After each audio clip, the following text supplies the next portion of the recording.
에베소 지역은 바울이 2차 선교 여행 중에 잠시 들렸습니다.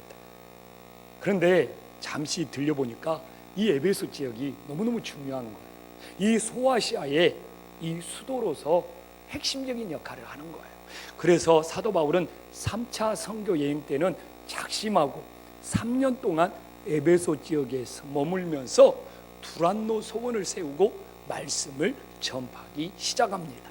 근데 이 말씀의 능력이 너무너무 크게 나타나서 에베소 지역을 넘어서 아시아 전 지역으로 퍼지는 거예요. 심지어는 그 에베소에 있는 마술사들이 바울의 말씀의 역사를 정말 체험하고 나니까 모든 마술책을 가져다가 정말 불살라버리는 놀라운 역사가 일어났습니다.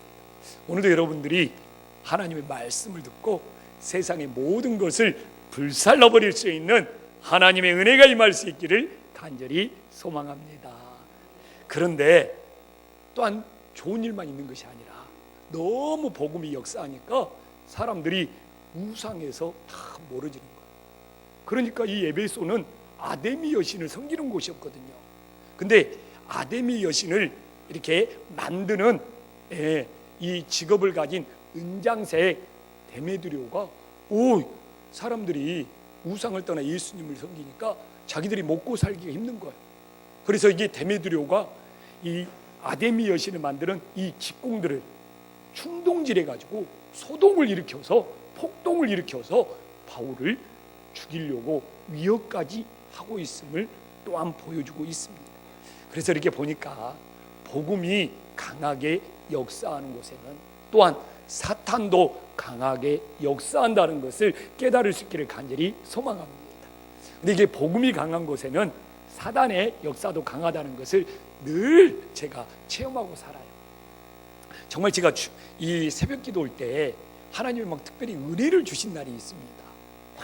은혜를 받으면 오늘 왜 하나님이 저에게 은혜를 줘요? 그냥 말씀을 전할 때부터 은혜를 줘요. 기도할 때부터 막 성령님이 막 저를 사로잡아요. 그런데 그날은 그러면 제가 막 은혜를 받고 막 성령 충만해서 좋은 하루가 될 것 같죠? 절대로 좋은 하루가 아니에요. 오히려 사단이 막 저를 힘들게 오고 시달리게 오고 오히려 괴롭혀요. 그래서 하나님, 새벽에 내가 그렇게 성령 충만한 은혜를 받았는데 오늘 하루가 왜 이렇게 힘듭니까? 그걸 보면서도 오히려 복음의 역사가 강하면 사단의 방해가 더 강하구나.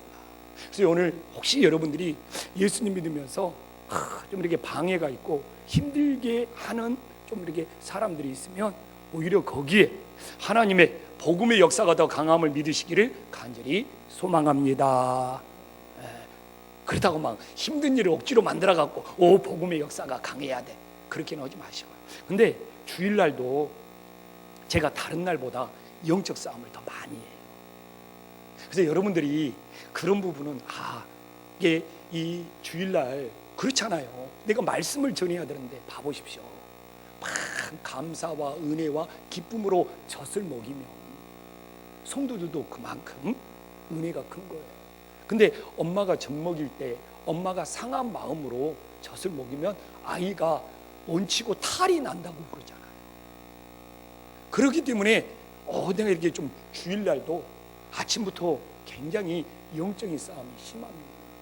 예전보다는 내가 좀 이렇게 많이 이겨내고 있는데, 그래서 그런 부분들에 대해서 여러분들이 기도를 해주고 조금은 좀 이렇게 배려를 해줄 수 있어야 돼요. 그래도 좀 1부가 넘어가면서 2부가 되면 그래도 제가 좀 더 영적 싸움에서 좀 이렇게 더 이겨낸 느낌이 다가오고 그렇습니다. 그런데 오늘 이 사도 바울이 이렇게 에베소에서 복음의 씨앗을 열심히 뿌린 다음에 3차 연정을 끝나고 로마로 선교로 가다가 옥중에 갇혔어요. 근데 이렇게 옥중에 사도 바울이 갇히면 참 이게 사도 바울은 내가 봐도 은혜의 사도인 것 같아. 하나님 앞에 어떻게 고백하냐면, 내가 그동안 선교지를 돌아다니면서 선교하다 보니까 하나님, 내가 기도할 시간이 없었는데 이제 하나님이 나를 이 옥중에 가둬놓고 이렇게 하나님 앞에 또 이렇게 저를 기도시켜 주시니 진심으로 감사합니다. 참 사도 바울의 이런 마음을 보면 야, 정말 은혜가 돼요. 생각해 보십시오. 막 돌아다니면서 선교지를 다니다가 옥중에 갇히니까 하나님이 자기를 기도시키려고, 기도의 분량을 받으려고 자기를 이렇게 옥중에 가다 놨다. 그래서 사도 바울이 옥중에서 기도를 하는데, 기도할 때마다 오늘 16절에 보면은 에베소 교인들이 기억나. 이렇게 기도할 때 기억나는 사람이 있으면 그건 영적인 사랑으로 연결되는 줄 믿으시기를 간절히 소망합니다. 이게 저도 새벽마다 기도하는 분량이 있어요. 월요일 날은 새벽에 내 자신을 낮춰달라고. 주일날 내가 혹시라도 하나님 앞에 교만죄가 있는지, 혹시 내가 또 뭐 설교 좀 했다고 들뜬 죄가 있는지 정말 내 자신을 낮춰주시고, 또한 잃어버린 영혼들을 내가 정말 찾고 있는지 막 돌아보며 기도. 또 뭐 화요일 날은 모든 선교사님들 이름들을 불러가면서 기도. 또 하나 그냥 수요일 날 우리 한신교 교회학교 교사부터 시작해서 우리 지휘자님을 비롯해 이 사역자들을 위해서 기도. 목요일 날은 또 이렇게 시리아 난민 문제부터 우리나라 얘기 남북의 막 이런 좀 금요일 날은 우리 한신교회 한우르를 불러가면서 기도하는데, 내가 채워야 될 기도의 분량이 있는데 갑자기 누가 막 떠오를 때가 있어. 아, 하나님이 사랑으로 연결해 주시는구나 하면서 잠시 그 기도를 밀어놓고 기억나게 하는 그 영혼을 위해서 간절히 기도하죠.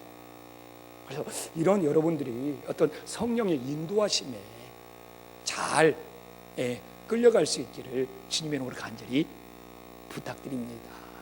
오늘 사도 바울이 이 에베소 교인들이 기억나서 기도를 했는데 어떤 기도를 드렸는지 우리들이 깨닫고 우리들이 기도할 때 우리들의 삶에 적용해 볼 수 있는 소중한 시간이 될 수 있기를 간절히 소망합니다. 우리가 이미 우리 알지만 11월은 감사의 달이잖아요. 12월이 대림절이 있으면서 예수님의 다시 오심을 기다리는 달이라면, 그럼 우리는 이 11월에 하나님 앞에 어떤 감사의 열매를 드리고 있습니까? 여러분, 우리가 과일이라게도 과일에 사과가 다 똑같더라도 이 상품의 가치가 다르잖아요. 뭘로? 그 사과의 질, 사과의 퀄리티로. 사과라고 해서 다 가격이 똑같은 건 아니잖아요. 맛에 따라서, 속이 어떻게 생겼냐에 따라서 그 퀄리티, 그 질이 차이가 나는 거잖아요. 이것처럼 우리들이 드리는 감사라고 다 똑같은 감사는 아니다는 것이죠. 감사도 그 감사의 질, 감사의 퀄리티가 있다는 것이죠. 그래서 오늘 사도 바울이 끝이지 않고 에베소 교인들을 위해서 감사를 하고 있는데, 그 감사의 질, 우리들이 감사의 그 퀄리티에 대해서 맛을 한번 봐보자 이거죠.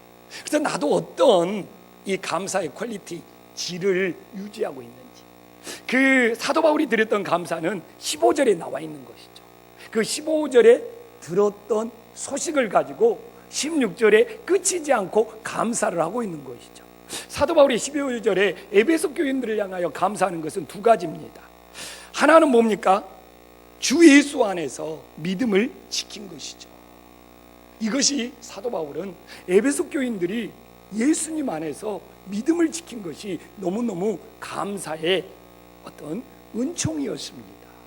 근데 이게 에베소 교회가, 이 에베소 지역이 어떤 지역이냐면, 제가 말했잖아요. 항구 도시로서 우상과 이단이 넘쳐나는 곳이었습니다.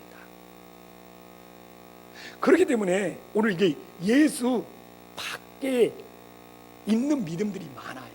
그냥 예수님을 믿으려다가도 그런 우상과 이단에 빠져서 예수님 안에서 믿음을 지키는 것이 아니라 예수님 밖으로 떠나서 자기 믿음을 가지고 있다는 그런 분위기가 많은 도시였습니다.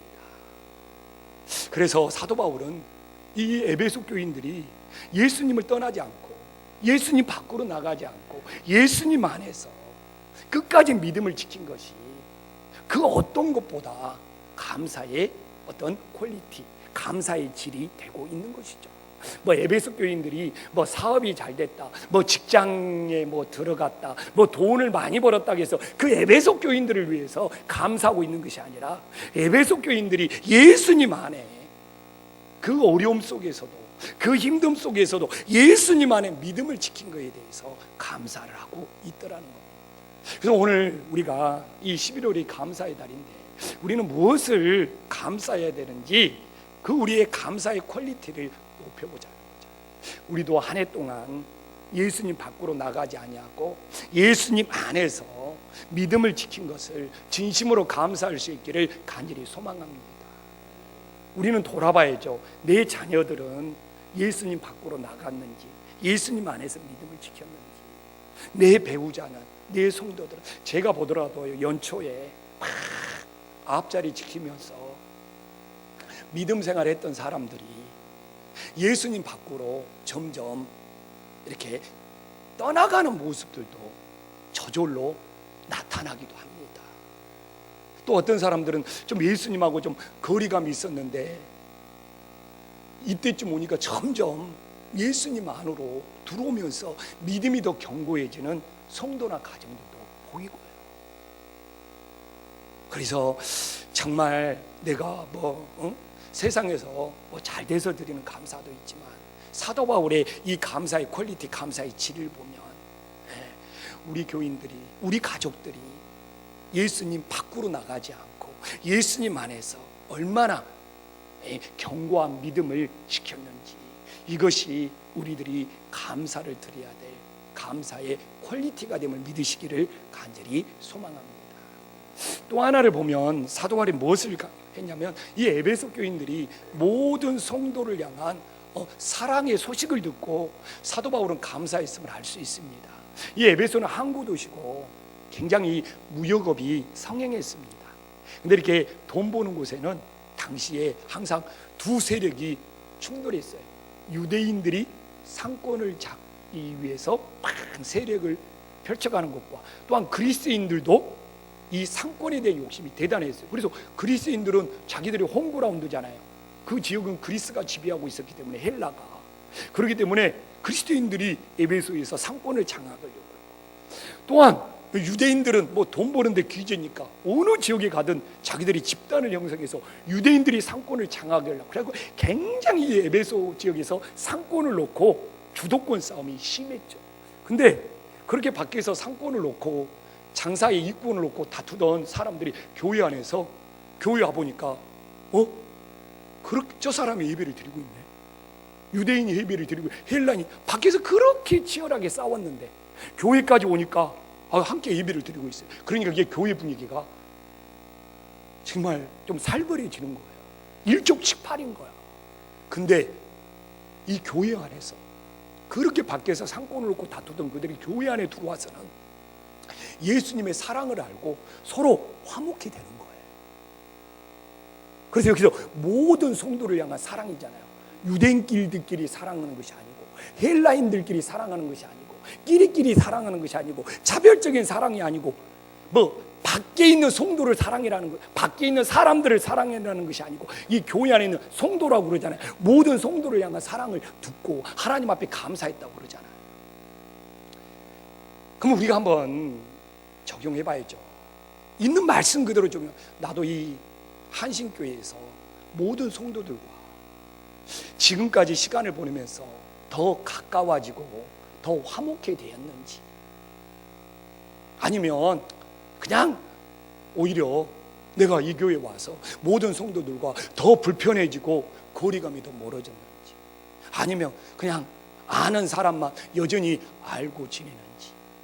사실 이런 것이 진짜 말씀을 우리에게 적용하는 것이죠. 저도 한번 돌아봤어요. 나도 한 해 동안 모든 성도들 향한 사랑이 넓어졌는지 좁아졌는지. 근데 넓어졌더라고요. 아내하고 사랑도 더 깊어졌어요. 항상 보고 싶어요. 일부 때 봤는데 지금 또 보고 싶네. 우리 자녀들하고 사랑도 더 깊어졌어요. 우리 성도님들하고 사랑도, 장로님들하고 사랑도, 우리 성도님들하고 사랑도 더 깊어졌어요. 정말 그런 것 같아요. 올해는 내가 이 부분에서 이 모든 성도들을 향한 사랑이 하나님 앞에 진짜 이 감사의 질이, 감사의 퀄리티가 더 커지고 많아진 것 같아요.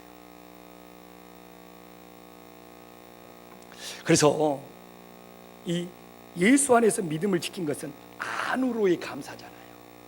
그 다음에 모든 성도를 향한 사랑은 밖으로의 감사잖아요. 그래서 우리가 이 11월 감사의 계절에 안으로는 우리 가정이 예수님을 떠나지 않고 주 예수 안에서 믿음을 지킨 것, 밖으로는 내가 예수님의 사랑을 가지고 모든 성도들과 더 화목해 되고 가까워진 것이, 이것이 진짜 하나님 앞에 드려야 되는 감사의 퀄리티, 감사의 질이 됨을 믿으시기를 간절히 소망합니다. 그럼 오늘 본문에서 바울이 사랑하는 영혼들을 향해서 우리가 16주님 봤잖아요. 그치지 않고 감사도 하고 기도도 했잖아요. 그러면 사도 바울이 무엇을 위해 그 사랑하는 영혼들을 기억하면서 무엇을 위해 기도했느냐 이거예요. 우리가 17절 한번 봐볼까요? 한 목소리 한번 읽어보겠습니다. 시작.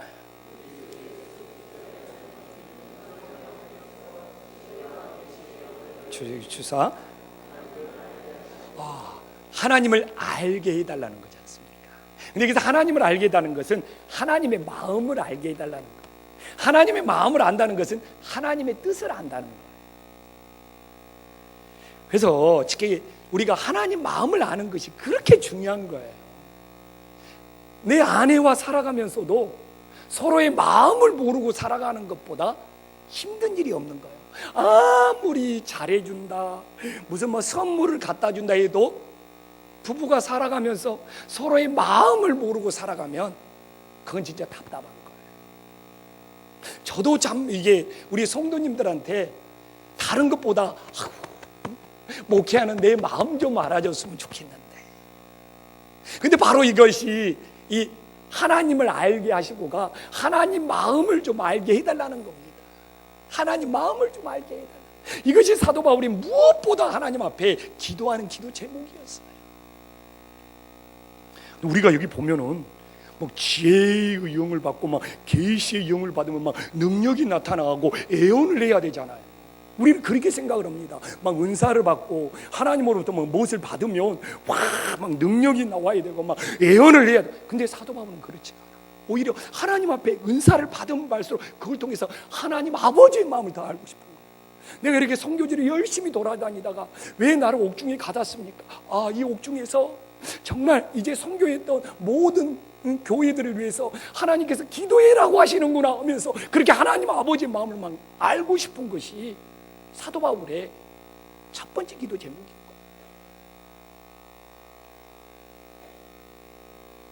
그래서 우리는 은사를 받고 하나님 앞에 무엇을 보면 그걸 막 나타내고 막 그걸로 능력을 보여주고 그러는데 사도 바울은 아니에요. 그럴수록 그걸 통해서 오히려 하나님 마음을 더 알고 싶어. 이걸 주신 하나님 마음, 아버지의 마음이 뭡니까? 이걸 먼저 알아야지 제대로 쓰지. 그래서 사실 한국교회가 많이 받았습니다. 은사도 받고 능력도 받고 교회 부흥도 받았어요. 근데 그렇게 받으면 받을수록 이걸 주신 아버지의 마음이 무엇이냐, 이걸 알려고 했으면 진짜 하나님이 더 기뻐해 주실 거예요. 근데 그냥 받는 것에 도취해서 아버지의 마음을 모르고 나가다 보니까 지금 받은 것들 때문에 오히려 혼란이 생겨버리는 거예요. 그래서 참 사도 바울처럼 정말 우리들이 오히려 은혜를 받을수록 이 은혜를 주신 아버지의 마음을 알고 나아갈 수 있기를 주님 이름으로 간절히 소망합니다. 그래서 바울은 어떤 능력이나 어떤 문제를 해결받는 것보다 먼저 아버지의 마음을 알아야지 모든 길이 열린다고 믿는 그런 어떤 분명한 신앙이 있었던 사람입니다. 근데 바울 당시를 한번 돌아볼까요? 바울도 엄청난 고난과 핍박 속에 살아갔습니다. 누구보다도 핍박을 많이 받고 고난 속에 살았어요. 근데 이게 초대교회 성도들이 사실 언제 닥칠지 모르는 핍박, 그리고 그 당시는 언제 전염병에 걸려 죽을 줄 모르는 그런 위험, 또한 노예들이 예수님을 믿다가 발각되면 가족들이 헤어졌습니다. 그래서 예수님 믿다가 언제 헤어질 줄 모르는, 가족들과 헤어질 줄 모르는 그런 위기 상황 속에 살았어요. 그런데 우리가 사도 바울의 이 서신 속의 기도를 봐보자고요. 우리를 핍박하는 황제를 바꿔 주시옵소서. 사도 바울이 이런 기도했습니까? 심지어는 사도 바울이 자기 육체에 가시 있는 거 고쳐달라고 기도하다가 야, 네 은혜가 내게 족하다, 이 말 듣고 그 이후로는 사도 바울이 병에 걸렸다고 고쳐달라는 기도까지도 나오지 않아요. 오히려 너는 그 병 속에서, 그 연약함 속에서 주님을 진짜 의지하면서 살아라, 네 은혜가 내게 족하다면서 사도 바울은 고쳐지지도 않아 버렸어요. 실제 그렇잖아요. 그리고 사도 바울이 항상 먹을 것이 어려웠는데 먹을 것이 떨어지지 않게 기도해 주세요, 이런 기도 한 번도 없어요. 사도 바울의 기도는, 그래서 우리는 오늘 한번 돌아봐야 돼요. 바울의 기도와 우리의 기도를 돌아볼 때 어떤 질적인 차이가 있는지. 바울의 기도는, 우리 현대인들은 불편한 것을 편안한 조건으로 바꿔달라고 진짜 기도 열심히 합니다. 여러분들이 1년 동안 써낸 기도를 보면 이런 것들이 불편하니까 하나님 이렇게 좀 편안한 조건으로 바꿔주세요, 다 이런 기도 제목입니다. 환경이나 조건을 바꿔달래. 그러나 사도 바울은 불편함 속에서, 이 불편함을 주셨는데 하나님이 여기에서 아버지의 마음, 하나님 아버지의 마음이 뭐냐 이거예요. 이것이 사도 바울의 기도의 퀄리티예요. 기도의 질이에요. 그래서 우리의 기도의 질도 이게 하나님의 영을 받아서, 살짝 내가 지금 뭔가 불편한 것이 있을지라도 그 속에서 아버지의 마음이 무엇인지를 알고 나아갈 수 있는 믿음의 자녀들이 될 수 있기를 주님의 이름으로 간절히 소망합니다. 근데 이제 오늘 본문을 묵상하면서 제일 중요한 것이 뭐냐면 17절과 19절에 이 알게 해달라는 것이 반복적으로 나오는 것이 중요하다는 겁니다. 여러분, 이것이 성경의 중요한 묵상법이에요. 제가 요새 성경 묵상법을 좀 이렇게 글로 써보고 싶어서 정리하고 있다고 그랬잖아요. 근데 바로 여기 오늘 17절에 하나님 아버지를 알게 해달라고 그러고 19절에도 알게 해달라는 거예요. 그러면 그 사이에 나오는 내용이 뭡니까? 하나님을 아는 내용이 되는 겁니다. 근데 참 안타까운 것이 뭐냐면 이렇게 알게 해달라가 17절에 나오고 19절에도 알게 해달라가 나오고 그 안에 하나님을 아는 내용이 이렇게 세 가지로 나와 있는데도 막 자기들이 이런 것이 하나님을 아는 겁니다, 이런 것이 하나님을 아는 겁니다, 자기 생각으로 이것이다 저것이다 설명하는 사람들이 참 많더라 이겁니다. 요새는 이렇게 묵상을 하고 또 이렇게 뭐 다른 분들 설교집도 있고 이렇게 들으면 왜 17절과 19절 사이에 하나님을 아는 내용이 세 가지로 나왔는데 왜 자기 생각으로 이런 것들이 하나님을 아는 거다 주석을 붙이고 설명을 붙일까 참 안타까우면서 또한 두려워요. 내가 혹시 그 사람들을 판단하고 있지는 않는지.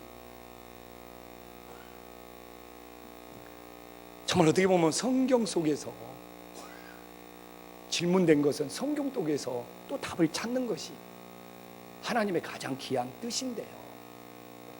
그러면 우리가 17절과 19절 사이에 하나님을 어떻게 알아야 되는지를 우리가 들어가야 되죠. 근데 하나님을 알기 위해서는 우리들이 먼저 준비되어야 될 것이 있어요. 무엇을 준비해야 되냐? 마음의 눈이 밝아져야 된다고 18절에 나와 있는 거예요. 이게 마음의 눈이 밝아지지 아니하면 하나님 아버지의 마음을 알 수 없다는 거예요. 근데 마음의 눈이 밝아진다는 건 뭡니까? 영적인 눈이 밝아진다는 거예요. 그래서 오늘도 여러분들이 영적인 눈이 밝아지지 아니하고 마음의 눈이 밝아지지 아니하면 뭐예요? 설교가 들리지가 않는 거예요. 딴짓을 할 수밖에 없어. 진짜입니다. 이 마음의 눈이 밝아지고 영의 눈이 밝아져야지 이 하나님의 말씀이 꿀송이보다 더 단 거예요. 근데 에베소 교인들 중에 이렇게 마음의 눈이 밝아지지 못하고 이 마음의 눈이 어두워져서 죄악에 빠진 영혼들이 많았습니다. 실제 이 에베소서 4장 18절에 보면 한번 띄워주실 겁니다. 한 목소리 한번 읽어보겠습니다. 시작. 총명이 어두워지고 그들 가운데 있는 무지함과 그들의 마음이 굳어지로 말미암아 하나님의 생명에서 같은 에베소서잖아요. 그리고 에베소서 결론이잖아요. 이처럼 마음의 눈이 밝아지지 않고 오히려 그들의 총명이 어두워져서, 총명이 어두워진다는 것은 영의 눈이 어두워진다는 것이죠. 하나님의 생명에서 떠나 있어서 사망의 길로 간다는 거잖아요. 그래서 오늘도 우리들이 온전한 예배자의 성패는 내가 이게 마음의 눈이 밝아졌느냐, 영의 눈이 밝아졌느냐, 이럴 때 하나님 아버지의 마음을 알 수 있음을 믿으시기를 간절히 소망합니다. 이렇게 마음의 눈이 밝아지면 세 가지가 보인다는 거잖아요. 18절에서 두 가지, 19절에서 한 가지에서 마음의 눈이 밝아지면, 마음의 눈이 어두울 때는 몰랐던데 마음의 눈이 밝아짐으로 이 세 가지가 이제 느껴지기 시작한다는 거잖아요. 자, 마음의 눈이 밝아져서 어떤 세 가지가 느껴지는지 우리들의 삶에 적용해 볼까요? 제일 첫 번째는 뭡니까? 18절에 그의 부르심의 소망이 무엇인지를 알게 된다는 것이 아닙니까? 나를 부르신 하나님의 소망이 무엇인지를 마음의 눈이, 영의 눈이 밝아져야지 알게 된다는 겁니다. 그런데 여러분, 여기서 이제 이게 중요한 팁이 있어요. 아주 뭡니까? 여기서 핵심은 지금 소망이잖아요. 소망의 질, 소망의 퀄리티는 누구로부터 시작되는? 소망이 없는 사람이 없어요. 다 소망을 가지고 살아갑니다. 그런데 자기에게서 시작된 소망도 있고, 또 우리 부모가 물려준 소망도 있고, 또한 제가 여러분들에게 이런 소망을 가져라고 할 수 있고, 그러나 소망의 퀄리티, 소망의 질은 하나님으로부터 나온 소망이 되어야 된다는 겁니다. 사람에게서 시작된 소망은 뭡니까? 자주 바뀌어. 그리고 잊혀져 버리고, 그래서 열매가 없는 경우가 많습니다. 그러나 하나님으로부터 나온 소망은 뭡니까? 사라지지가 않아요. 바뀌지가 않아요. 하나님이 그 열매를 맺어감을 믿으시기를 간절히 소망합니다. 그러면 나는 왜 내 소망이 안 이루어지지? 오늘 여러분들이 마음의 눈이 밝아져서, 영의 눈이 밝아져서 이 소망이 누구로부터 시작된 거냐? 하나님으로부터 시작된 거냐? 나로부터 시작된 거냐? 사람으로부터 시작된 거냐? 이 점검이 정말 중요함을 깨달으시기를 간절히 소망합니다. 또 마음의 눈이 밝아지면 두 번째로 뭡니까? 18절에 나와 그 성도 안에서 그 기업의 영광의 풍성함이 무엇인지 알 수 있다는 겁니다. 여기서 핵심은 기업이에요. 근데 기업의 질은 뭡니까? 누가 소유하고 있느냐. 삼성이란 기업을 이건희가 소유하고 있기 때문에 퀄리티, 질이 높은 거예요. 현대자동차를 누가 소유하고 있냐? 정몽구 회장이 소유하고 있기 때문에 퀄리티, 질이 높은 거예요. 이거 굉장히, 기업은 누가 소유하고 있느냐. 세상의 기준은 그렇다 이거. 그렇기 때문에 이 기업이라는 것은 누구의 소유냐가 중요한 겁니다.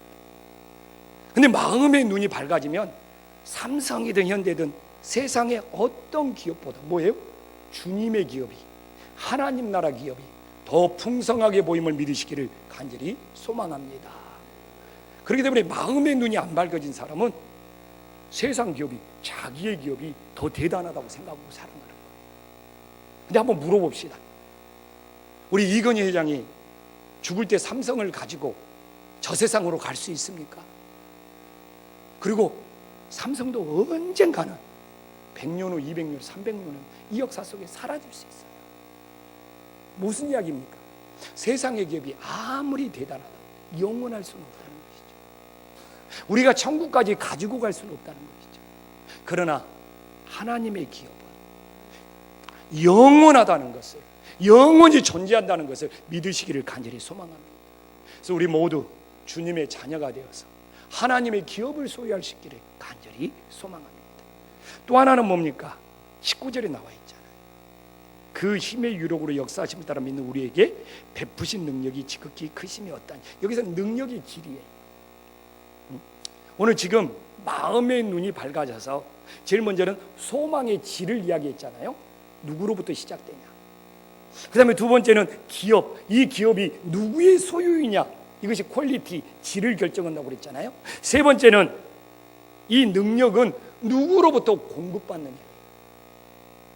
이 능력은 누구로부터 공급받느냐. 여러분, 시작되는 것과 공급받는 건 달라요. 이 소망은 누구로부터 시작되면 그것은 서서히 자라가는 것이지만, 이 누구로부터 공급받는 것을 매일매일 공급받으면서 살아야 되는 거예요. 근데 여기서 하나님의 힘의 유력으로 공급을 받으면 그것이 너무 커서 내 이 불편한 현실, 내 어려운 현실을 뭐예요? 다 이겨내고 감당할 수 있다는 것이죠. 그러나 사람으로부터, 자신으로부터 나오는 능력으로는 주어진 현실을 감당하고 이겨낼 수 없다는 것이죠. 그래서 자신의 능력 또한 사람들의 도움을 구하는 그 능력을 내려놓고 하나님의 힘의 유력으로 역사하는 그 능력을 공급받을 때 네 어려운 현실들을, 내 이 불편한 현실들을 감당하고 이겨내고 나아감을 믿으시기를 주님의 이름으로 간절히 축원합니다. 그래서 올 가을에 우리들이 이 삶의 질, 삶의 퀄리티, 소망의 질은 어떤지, 내 이 기업의 질은 어떤지, 내 이 능력의 질은 어떤지 돌아볼 수 있기를 간절히 축원합니다. 그래서 이게 하나님은 이 세 가지를 가지고 살아라는 거예요. 이것이 아버지의 마음을 안다는 거예요. 그런데 요한복음 17장 16절에 보면 이 예수님께서 단도직입적으로 이야기합니다. 한 목소리 한번 읽어보겠습니다. 시작.